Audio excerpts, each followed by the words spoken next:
Bapak, Ibu, Saudara-saudari terkasih dalam Yesus Kristus.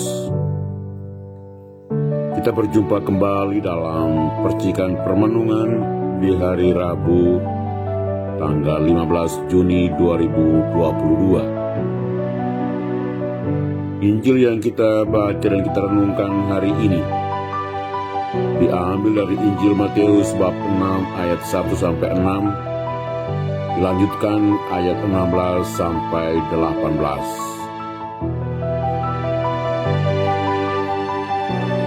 Dalam khotbah di Bukit Yesus bersabda, "Hati-hatilah, jangan sampai melakukan kewajiban agamamu di depan orang supaya dilihat. Sebab jika demikian, kalian tak akan memperoleh upah dari Bapamu yang di surga. Jadi apabila engkau memberi sedekah, janganlah engkau mencanangkan hal itu seperti yang dilakukan orang-orang munafik di rumah-rumah ibadat dan di lorong-lorong supaya dipuji orang. Aku berkata kepadamu, mereka sudah mendapat upahnya.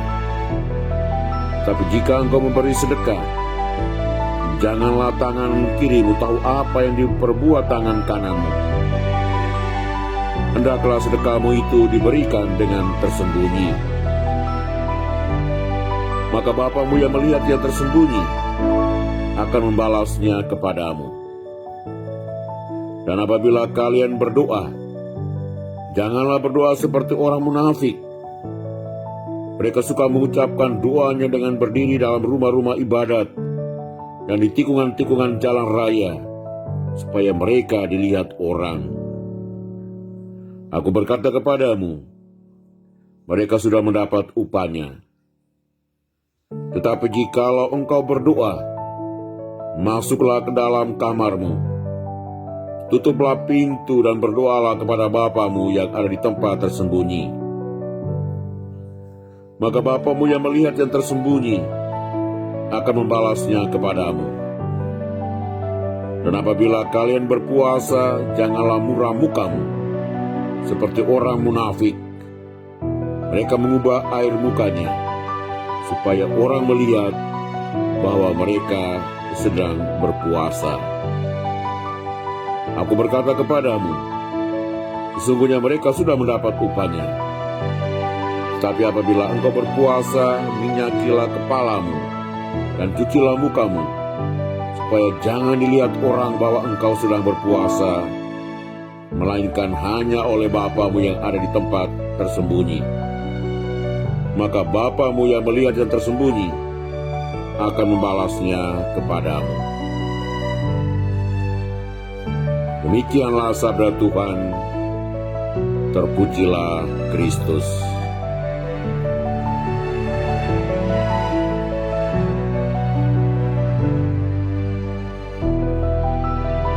Bapak, Ibu, Saudara-saudari terkasih dalam Yesus Kristus, tak bisa disangkal bahwa terkadang orang beragama melakukan kewajiban agamanya dengan motivasi murahan. Sebagai contoh, kewajiban agama dilakukan sebagai show atau pameran. Ada juga yang melakukan kewajiban agamanya untuk mencari pujian dan sanjungan dari orang lain. Praktek kewajiban agama seperti ini sesungguhnya merupakan praktek yang salah, yang tidak bisa dibenarkan. Pada zaman Yesus, praktek kewajiban agama sering disalahgunakan untuk kepentingan atau tujuan pribadi. Kewajiban agama dijalankan untuk mencari pujian dan sanjungan dari orang lain. Tidak heran kewajiban agama dilakukan supaya dilihat oleh orang lain. Ketika orang lain melihat apa yang mereka lakukan, maka di situ mereka punya kepuasan dan kebanggaan tersendiri. Seperti memberikan sedekah di tempat keramaian, berdoa di lorong-lorong, dan berpuasa dengan raut muka yang dipoles. Yesus menentang praktek kewajiban agama seperti ini Karena itu dalam khotbah di bukit, Yesus melarang para muridnya untuk menghindari praktek kewajiban agama dengan motivasi sampingan. Yesus berkata kepada para muridnya, "Hati-hatilah, jangan sampai melakukan kewajiban agama di depan orang. Sebab jika demikian, kalian tak akan memperoleh upah dari Bapamu yang di surga." Di sini Yesus menegaskan bahwa siapa pun yang melakukan kewajiban agama harus dalam bingkai kehendak Tuhan. Dalam konteks ini, Yesus mengharapkan para muridnya melakukan kewajiban agamanya dengan motivasi yang murni, tulus, dan jujur. Memberikan sedekah kepada orang lain hanya Tuhan yang tahu. Berdoa hanya Tuhan yang tahu. Dan berpuasa hanya Tuhan yang tahu. Ketika semua kewajiban agama dilakukan secara benar dan tepat, tanpa ada perhitungan sampingan, maka ada jaminan pasti bahwa Tuhan merespon secara positif dan memberikan upah dari surga.